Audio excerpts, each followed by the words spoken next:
The man set himself a plan to save the lives of 7 people before committing suicide because not long ago he just looked at his cell phone while driving and a car came speeding by. The man quickly dodged but still collided with the car later. In the end, only Tom survived the accident. The rest of the 7 people were all tragically killed, including his beloved wife. After that, though, will always live in the self-blame and regret. Although that is the other side of the rebellious heart caused by Tom, do not have to bear any crime, but his heart will not forgive himself. But before committing suicide, Tom wants to find 7 people to help them live so that he can redeem himself and suicide in peace, but he will not help anyone. Tom needs to verify whether the other party is a good person. First, they found a blind salesman. Ezra came up with the tone of looking for trouble with the most dirty words, viciously insulted each other. The other side thought he was buying things, encountered problems and wanted to help Tom solve, but Tom felt that Ezra did not deserve the world around them so wonderful and gorgeous, but let a blind person to help themselves. After hanging up the phone, Tom finally couldn't restrain himself. Shouldn't have done that to a kind person. He also followed Isla afterwards and saw the blind man playing the piano in the hall discreetly and delicately touching the person he liked. Tom went up to talk to him, listened to the other person's slightly awkward words and determined that this was a person who loved life and deserved help. The second person Tom found was a hockey coach whose kidney function had died but still diligently taught his students, dedicating most of his life to hockey education and using his few dollars to help some kids get into college. Tom felt his liver was worth entrusting to the other side, but the coach was puzzled by Tom's behavior. The third goal.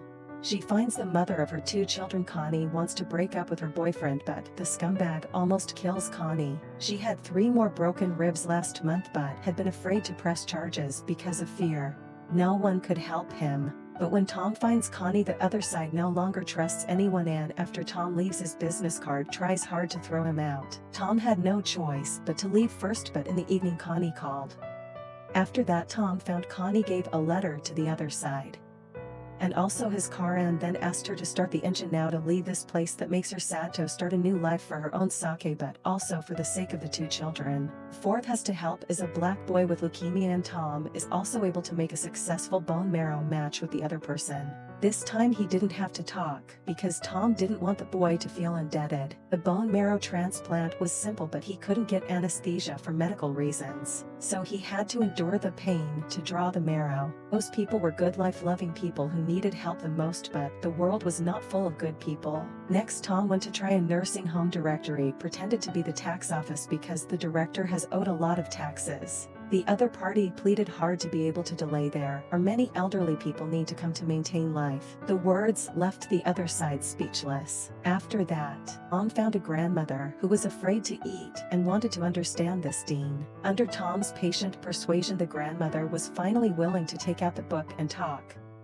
He told Tom that the medicine the man gave would make him dizzy after eating, and Tom said he would help him change the medicine after learning about it. Grandma couldn't stop her mouth from trembling as she listened, as if no one could do that to her anymore. Under Tom's repeated questioning, Grandma continued to write again, and this time Tom's expression gradually became grave. Then he carried Grandma out and asked the nurse to give her a good bath, and then told that Dean that he would come from time to time to see why, just to know if he had any respect for the elderly and would not listen to his explanations. Then Tom found his friend Ben, told the other side of his plan, and when he died he needed him to deal with the aftermath, but after hearing about the anger, he did not want to lose Tom as a friend. In the end, Dan agreed to come down, although he could not hide his grief. The idea that Tom wants to help others was planned after transplanting half of his lungs to his brother and later donated his right liver to a woman. So far, Tom has helped 6 people. One last one remains. This time he found a congenital heart disease patient. Tom, pretending to be a taxman, to contact Emily. They met in a restaurant, told Emily has owed a lot of taxes. But Emily was just released from the hospital during the onset of the disease. She spent a lot of money, almost on the family has been. So this conversation did not go on. The next day Tom came straight to the house just in time to run into each other walking their dogs. Tom showed his poor acting skills in the street, and Emily was amused by his actions. In the subsequent contact, Emily put down her guard to this taxman because the other party does not seem to come for the tax money but more to help themselves, but no one can help in this matter because Emily cannot find someone willing to transplant a heart. But unfortunately, The person across from him at this time was coming for this.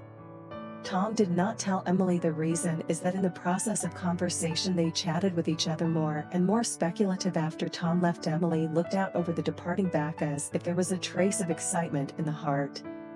But the next day was walking the dog on the street when a sudden wave of vertigo hit him and it looked like he was already on his way to his doorstep. In the evening, Tom received a phone call from Emily in the hospital. She talked about how she woke up in the hospital, and for some reason the first person she thought of was Tom, and now she just wanted to find someone. Emily told him he had not much time left. Tom comforted him while walking out the door after he tearfully told Tom that he wanted to hear you tell a story, anything. So in the midst of Tom's story, Emily listened quietly. She was meeting her own redemption and Tom was running towards his redemption. A road to redemption that neither side knew about. When Tom arrived at the door of the ward, Emily had fallen asleep. She gently put away the phone under her head and looked at each other's peaceful faces like a shimmering light emanating from the dark night. By daylight, Emily woke up and she found Tom, who was guarding her side. Just when he wanted to reach out and touch the other side, the doctor walked in and also brought the very bad news that if there was still no heart transplant for her, then Jeremy would only have a month left. Upon hearing this, she once again shed tears of grief. Tom asked what he wanted to eat and could help bring, but Emily just grabbed each other's hands. Eventually, Tom stayed with Emily until she was discharged from the hospital. After this, the two had a happy time. They walked the dog together, shared their lives with each other, and listened to all the little things the other said on the hillside, draped in a golden blanket. Always one talking and the other listening, all so quiet and beautiful. In the evening, they had dinner together in the courtyard, immersed in the world of two people with music. They embraced and kissed each other. Tom's original numb soul seemed to be awakened. In general, they had the desire to live again. But when it was late at night, Tom saw Emily sleeping on the pillow and remembered his wife. Only his own death, both to repay his wife's guilt, but also to save his last happy Emily. It was Tom who walked outside and ran up furiously in the rainstorm, trying to exhaust his life's strength in general. He eventually called his best friend Dan, and Tom returned to the rented hotel, first calling Isla the blind man to apologize for his initial insults on the phone. After that, Tom dialed the ambulance again, by which time he could hardly hide his grief.